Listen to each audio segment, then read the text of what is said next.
social security tax, we sit with an income tax, while all the states around us are thriving. Yet we are the second largest oil producer in the US, and we share that with Texas, yet we don't look anything like Texas. And that's a shame. So we're gonna change that. We're gonna make sure that folks who want to represent the best interests of New Mexicans and New Mexico are the ones who get up and have their voices heard. So we're going to cut taxes, defend the oil and gas industry that's creating jobs and revenue. We're going to hopefully improve education, because I know it is one of the worst states for public education. It is actually ranked the bottom 9 years in a row, and math and reading, which is horrible, but we have no choice. And so we need to include some options in there. And so the good news with New Mexico is we have nowhere to go but up. I love that optimistic view. Yeah. Americans are capable of achieving extraordinary things when they have the freedom and opportunity to do so. This is American Potential. Welcome to the American Potential Podcast. I'm your host, David Fromm. So for the past number of months, we've been talking about Americans for Prosperity's One Small Step campaign. And what that campaign talks about is, what's that one action, that one step that ordinary Americans have taken in the past and continue to take in order to transform and make a difference in their community, their state, their nation. And really have altered history. You know, we look back at the founding fathers and what's the small step they took to just change the course of really world history and build this nation. So we have a great opportunity right now at our Americans for Prosperity all-staff meeting, where we gather together with hundreds of our staff members throughout the nation to talk about what are the priorities for Americans for Prosperity in the future. How can we try to change our nation for the better, and also to have a good time with one another? But one of the nice byproducts of that is we have so many people here who work for Americans for Prosperity who have taken that step and actually have dedicated their lives, their career to changing the public policy and the politics in their state, nation, community. So I'm super excited to have a guest who has a really interesting story and got involved at a young age and has kind of, gone across oceans in different states to try to make that change. So I'm really pleased to welcome our AFP New Mexico State Director, Sarah Hetemi. Thank you so much, David. I'm so excited to be on my favorite podcast of all time. That'll score points all the time. Nice. All right. So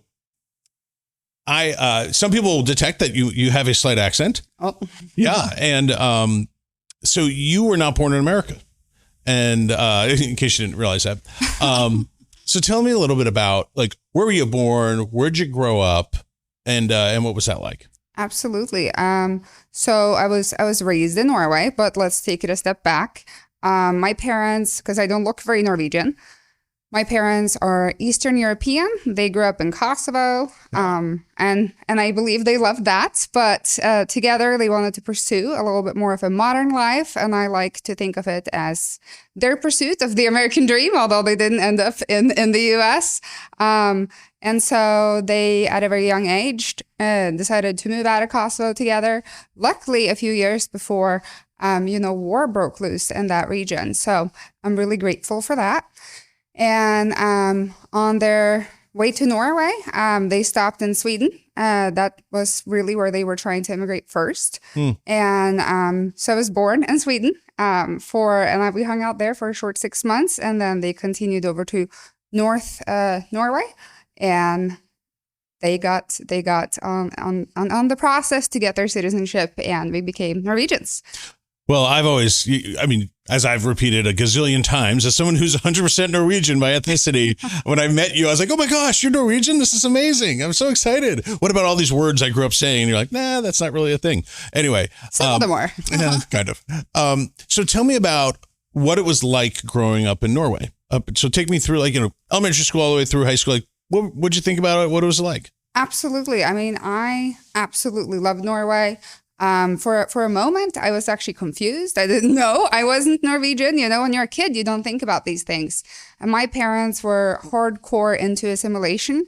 They spoke Norwegian at home, which, now looking back, I'm so impressed. I'm like, how hard is that? They both spoke Albanian. That's their native tongue. So to speak Norwegian at home was all in their sacrifice to and the commitments to become Norwegians and for me. So I could have really good Norwegian.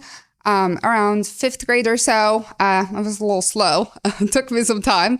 I realized that I wasn't, Norwegian, that I was a Norwegian, but Kosovo Albanian by blood, and that was a huge realization for me. And so it was amazing. But I was an immigrant child, so with that, I helped my mom read letters from the bank. I helped sign certain things and things like that. But otherwise, it was wonderful. So obviously, in a Scandinavian country, you get a good education. Yeah. I know Norway is kind of a community-based place. It, values family. I much smaller than U.S. What is it, like 9 million people or something? A little less. Really? Yeah. It's a very small country. I forget if it's between 5 and 7 million, somewhere there. But it's very community-based, very family-oriented. That was probably one of my favorite things. Everyone has a pretty solid, good education. Now, again, there's no options like in the U.S., right? So everything's a little bit more state-based. And I was just always drawn to free markets. So, well, yeah, talk to me about how did you end up in America? Like when you were in Norway, what was your thought process? And then what did you do to bring you to America? Yeah, so I had a great life in Norway, right? I loved my friends. I was getting into the right college. I had a great boyfriend. All the right things were happening. But I was always a little bothered by the fact that I felt like reaching excellence was near impossible. Even if you were excellent, I felt like there was something restrictive there, or reaching failure was really, really hard. So maybe the safety net was a little better there. And I was always drawn to free markets, to American principles and ideas. And I think part of that journey that my parents started of trying to find their version of the American dream and kind of going for a more modern life, I wanted to maybe just pursue that a little further and see what could I do. I love the idea of that you actually wanted the chance to fail. Yeah. That's I think for an 18-year-old, that's a difficult realization to have. I think a lot of people would, like at 18 especially, and at 38 and at 58, probably want an easy life a lot of times. So I give your parents a lot of credit for actually somehow probably instilling that in you. I mean, talk to me a little more about that. Absolutely. And I will say, people give me too much credit. They're like, wow, you were so brave. How did you do that? And I'm like, well, when you're 18, you're not quite as smart, right? So I didn't have much forethought. I wouldn't know. I would have no way of knowing how hard it actually was to become an American, right? And to move away from your country. I feel like in itself, although I don't have a degree, I feel like it's a degree to have like kind of navigated the systems and processes and then become my own person. But I knew when I moved at 18, because I have loving, sweet parents, that if I absolutely failed here, I had a safety net. I could go back home. And then I did fail many times over, but I never wanted to go back home. Every time I failed, it was just so exciting and something I never really had a chance to do in the same way in Norway, which was nice. I had a really good, safe upbringing, but I love what I've been able to do. So you immigrate to the U.S., but you didn't go to Texas or New York. Like, tell me that story, because it's a whole nother interesting place. Yeah, so there was some strategy, some fear involved. So I didn't want to go to a Texas or a New York or a Florida where there's millions of people, right, who probably already have amazing value or more value to add than I did. So I thought, okay, we need a small community. We need a community that's a little patient, that wants to give the Sarah a chance and work with my accent and let me become, an American slowly but surely. So I picked Alaska because I had one friend in Alaska, and one friend is sometimes all you need to get started. And then Alaska was incredible to me. It's a very community oriented place. It's wonderful. And I just fell in love, not with the weather, but with the people and the freedom and the opportunities that I was given there. Well, I've always thought that the quality of Alaska and the love people have for it and the quality of the people there are exemplified by the fact that the weather sucks usually. So people still want to be there around everybody, still want to spend their time there. The people really must be pretty amazing. Although it is a pretty breathtaking place in its moments. It is. And I will say the best summers in the world are in Alaska, if they're not raining. So it's the most magical place on earth. So you're in Alaska, you're 18 and you move, which I mean, is still unbelievable. I got a kid in high school right now, he's 18. And he barely drives a car. But so then you move and you start to get involved, you're doing school. But what turns you towards your career in politics and public policy? You might ask, what was my one small step? Way to go. I guess thinking about it, other than moving here, which was It's a big step. Not the smallest step. But being in college, there were the college Republicans and Republican Women's Club in Anchorage. And to me, that was a really foreign concept at that time. Like, one, it wasn't very popular to have very political opinions in Norway. That was a little strange, especially that young. And then I wasn't as familiar with groups like that. That wasn't quite a thing. So I was a little reluctant to join, but I did because they kept pursuing a friendship with me over anything else, really. And it was the greatest thing I did, because from there, other opportunities opened up. And what started out as friendship, I got to hear about, there's this cool job being a page in Juneau at the Capitol. And I'm like, what is a page? Is it a page in the book? No, it's these cool these cool assistants on the Senate floor or the House floor. And that was my first kind of intro to the process in the US. And from there, I became a little obsessed, maybe. I just was really into how can I fit into this picture and how can I help shape things. So you're a teenager from Norway who now is a page in the Alaska legislature. And for those who don't know, I mean, Juneau is a little unique that like you have to fly or take a boat to it. I mean, it's not like you just drive to the Capitol in Alaska. It's by itself, and it rains all the freaking time there, by the way, as you well know. But it's isolated, and Alaskans take their... And it's extremely foggy. I just It is. have to add, it's extremely foggy. So it's one of those really tough capitals to do a fly-in if you want to bring your advocates or citizens to see your legislators. Well, I mean, you might have to divert over to Sitka or Ketchikan for a night till the fog clears. So it's kind of wild.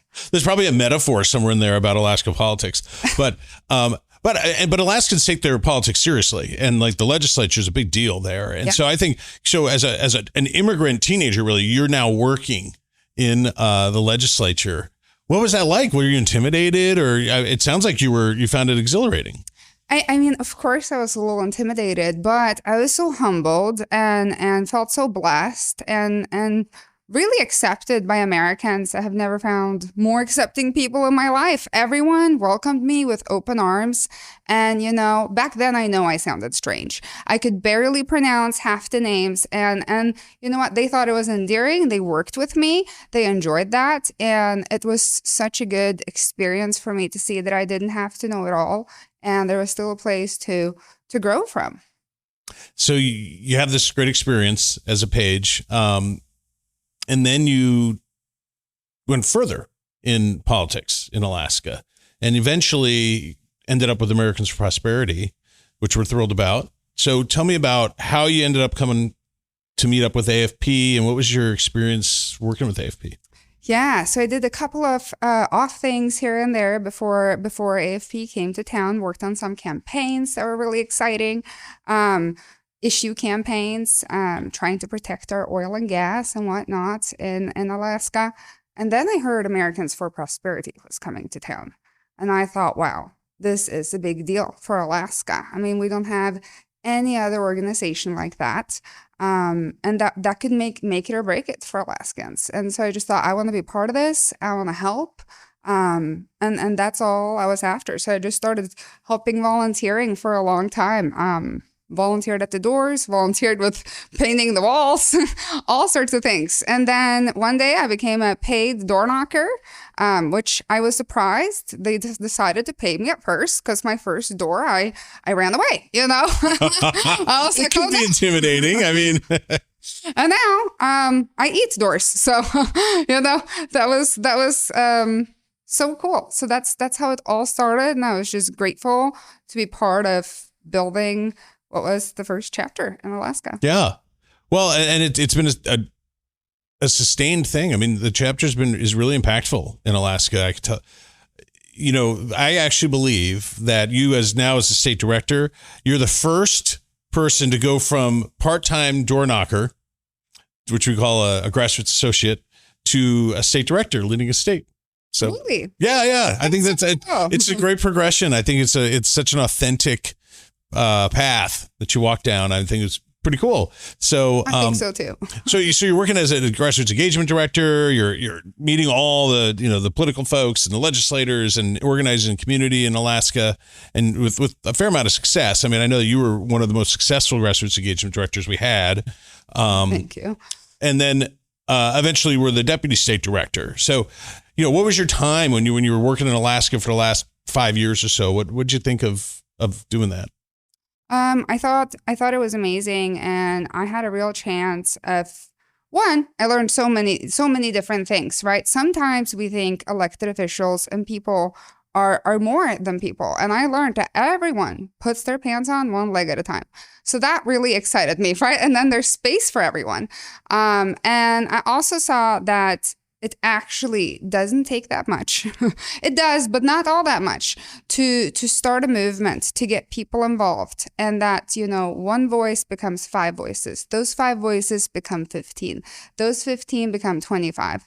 And I will always bet on regular people over anyone else. And I saw a great change with that. Yeah, so I mentioned that you were a very successful grassroots engagement director, and in our company, those are the community organizers, the folks who recruit volunteers and activists and train them and help them take action to get other people involved and contact legislators or, you know, knock on doors, whatever we're looking to do. So having been successful at that and, you know, really brought hundreds of people, if not more, into the organization, what would you say to people who are, you know, sitting, listening to the podcast here on their couch or driving somewhere and like, I care about my community, my state, my country. I'm concerned about it, but I don't really know if I could get involved. I don't have the time. I don't really know what it's about. It's a little intimidating to me. You know, I'm sure you've had that conversation with tons of people. Yeah, it feels so intimidating, right? It feels like anything in life, like people who don't go to the gym, they think, oh no, how do I start? It seems so intimidating. And you just start, and then it becomes easier. There's so many ways to be involved, and there's a way for everyone. Whether you are the person who wants to be seen, then you can, you know, you can go testify in person, you can talk to legislators, but perhaps you are more behind the scenes. Maybe you're the person who organizes everyone. Maybe you're the nurturer. Maybe you're the glue to the group, you know, or perhaps you're the one who helps everyone figure out how to best share their story. Or maybe you're the connector and you have a good network with legislators. So there's so many ways to be a part of something. And I think it's important to look outside of ourselves. At least otherwise you don't get to complain, right? You got to do something to complain, and voting is just the very, very least of that. I think we make it so easy to come in and already have that group, already have your like-minded friends and tools and tactics behind you, so you don't have to be alone. You don't have to face intimidation, right? We could just do this together. Well, one of the things that I was able to observe with the crew up in Alaska is that there truly is a community of people who like each other, like socially. Like they hang out, they have drinks together. They're making phone calls. They're, going to events and we go to church together. We're friends. Yeah. There's a community there of people taking action to try to affect their state and their community. But it's not just like, I got to be here to try to do this. It's like, no, I'm excited to go see the people that I really like hanging out with. Exactly. I think it's the way to do it authentically. So then a change came a little over 2 years ago for you, where you went to possibly the state that might be one of the ones that's the least like Alaska, that you went down to take leadership of our New Mexico chapter. The land of enchantment. The land of enchantment, yes. I was involved in that because it's in my region, and we identified a need for a leader to come in there and kind of change some things. The chapter, I think, was not being as effective as it could be in terms of trying to have an influence on a very difficult political landscape in New Mexico. Right. It's a very blue state politically, but also the progressive left, a lot of their radical ideologies was really making a lot of headway, and still is to some degree. And so it seems like a place where Americans for Prosperity can and should be putting up an opposition and organizing kind of what I'd say like the rational middle and the right to kind of say, hey, this radical stuff is not the direction that we want to go. So tall order for you to come down to the land of enchantment and get involved. So why did you want to go to New Mexico, and what was your initial thoughts as you started to engage there? Well, I think it's safe to say it's no secret that I like a challenge. So I think I had reached a place in my life where I was ready for a challenge, and I was looking for what could that next challenge be. It had been, over 10 years since I had done something crazy in my life and in a big way. And this was a need, that came up, and here I am ready for a challenge. I thought, let's try it. Let's do it. I had no idea how it would go, but I knew that, all of what I had learned and worked toward, I would be able to apply in the land of enchantment. And from there, we would go. And so it has turned out to be one of the greatest things I've done. I moved there in May of 2024, and we decided to heavily politically engage, something the previous chapter hadn't necessarily done for whatever reason. And we got involved in 8 legislative campaigns and a congressional campaign as well. And we won 6 out of those 8 legislative races. Yeah, that was a great year. And great effort. We weren't even a full team then. I mean, now we're cooking. Now there's 6 of us. Now we're cooking with gas. We have a full team. But back then, it was kind of like, can we do this? And when we did, with all the odds against us, now that was inspiring. Well, I will tell you, because I have some particular insight here. The team that you've built is really a strong team. They're growing and they're coming into their own. But I mean, we have like Bobby Curtis, for instance, is nominated as basically the GED of the year. She's one of the finalists. And so we'll find out later in a few days here at All Staff if she wins that, but she's certainly deserving. And she's just one of the best grassroots engagement directors. I'm obviously biased, but I think she is the best one I've ever seen. Yeah. So. Yeah, there's other great people like Jeremy Armstrong and Christy Martinez and Kieran Hill. I mean, there's JD, who came on as the deputy, are really transformed the state. And we throw on the word transformation sometimes in this organization. It means, change. But in this case, there's been nothing short of real transformation. That I remember when I sat down before you were leading the chapter, we were looking at like, what can we do differently? We sat down with the legislative leadership of the Republican Party, the House, minority leader, whip, and some other key members. And they were like, yeah, we don't really believe you guys are going to do what you say. And they were like, we don't think you're good partners. I was surprised at the hostility, just to be frank. And we basically said, well, okay, let us prove to you that we'll be good partners. And that's one of our key concepts is we want to be a preferred partner to somebody and have a mutually beneficial relationship. And I think we followed through on that. I really do. Under promise and over deliver every single time. So I think, by getting involved in those races, being there when they needed it, and then following up in the legislative session to prove that we were going to still be there and try to, bring activists to the Capitol to make their voice heard, weigh in on different issues to really, where we had common values and common positions. So I think that really forged a very different, really transformed the relationship that we had with natural allies in the state. And frankly, that's, due to your leadership. Thank you. Well, I got a lot of help and lots of partners along the way there to make that happen. And so, yeah, I'm really excited about what we've been able to do. And, it was so quick falling in love with New Mexico. Mm-hmm. I think it is one of the most underrated states and one of the better states there is. We have the best seasons in the world. I mean, you get all four, but you're not dealing with elements. You have over 310 days of sunshine. Everyone likes vitamin D. It apparently makes a huge difference in your life. Or I might have been deprived my whole life in Norway and Alaska, but it's amazing. We have the best food. We have the best people. The only thing we don't have is politics that don't reflect New Mexicans' interests or values. So that's the one thing we're working to change. I think you're exactly right. We change the leadership that we have in the state so that it is more reflective of what New Mexicans really care about and what's good for them. And I think we'd unleash so much of the potential of the folks who live there. It would improve their lives so much.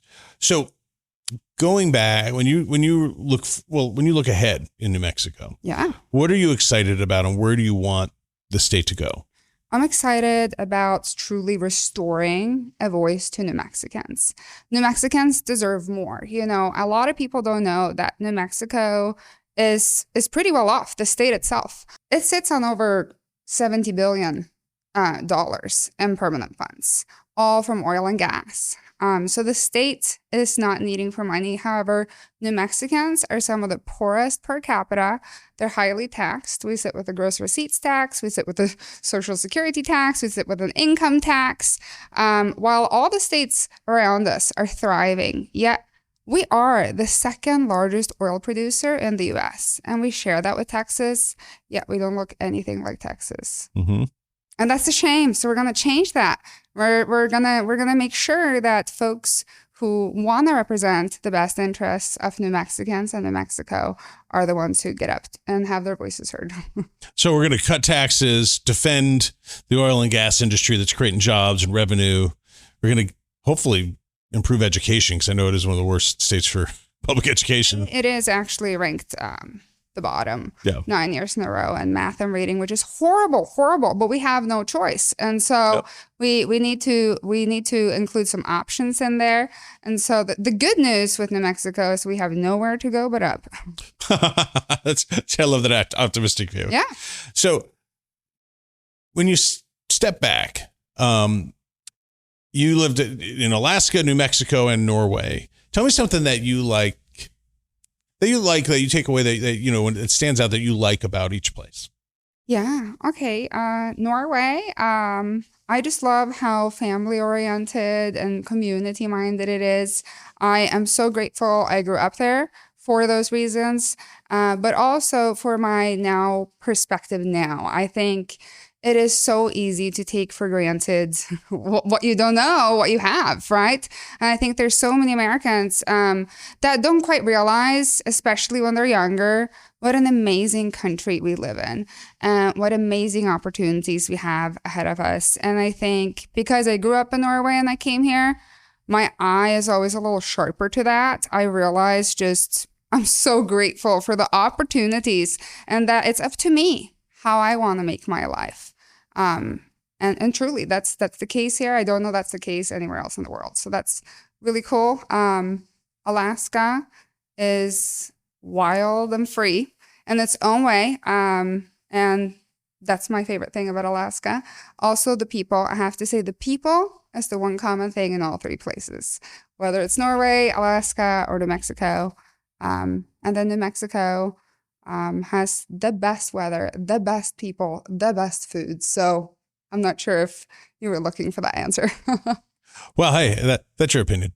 No, I have loved New Mexico, getting to go there and spend time. I totally agree on the food, by the way, and the weather and the people. No, it is a great state. I think it's a great secret. Actually, I really feel like there could be a renaissance in New Mexico. Yeah. If the policymakers could, change direction, or we get new ones and we could actually do some great things. And there's so much potential there. It really is. Well, with all the national alien talk, I think New Mexico's more on the map now. No kidding. Speaking of aliens in a very different way, I think we neglected to say, tell me about when you became a citizen. Oh, yeah. So I became nationalized in 2022 and in the summer of 2022. And it's just the greatest honor of my life. So I'm a dual citizen of Norway and the US, and I'm just honored. That's fabulous. what is, as we kind of wrap up, you know, like I said, you've been with Americans for Prosperity at a grassroots associate level, and even as a volunteer in politics, and then in a leadership role. What would you say again, to people who are not sure about getting involved, and if they can make a difference? What have you seen that would speak to them? Gosh, we need you to, right? I mean, it's cliche, but freedom really just is one generation away. And I think we're seeing it more than ever now. America isn't as free as it once used to be. Now, it still is, but it's up to us to preserve it. And I think if you don't get involved, there's just no guarantee. And I don't know that, your kids will have the same opportunities as you once did. And that if I ever have kids, they will probably not have the same opportunity as I did if more people don't get involved. So get involved. That's a great message. Maybe we'll clip that one and send it around for AFP. Well, hey, look, I'm really excited that you took a chance on yourself and decided to see whether or not you would fail or succeed. I'd say, just looking over your career, which still has a long way to go, you're definitely doing more succeeding than failing. But I think keep up the great work in New Mexico and transforming that, and as an emerging leader with AFP. Thank you. Thank you so much for having me on the podcast. Yeah, Dave. We're thrilled. Thanks. Folks, if you enjoyed this podcast, feel free to like and subscribe to us on our social channels, Facebook, YouTube, and Instagram. And always remember, liberty and freedom are easily taken for granted. Don't take them for granted. Go out there and defend freedom and liberty. Thanks for joining us, and we'll see you on the next episode.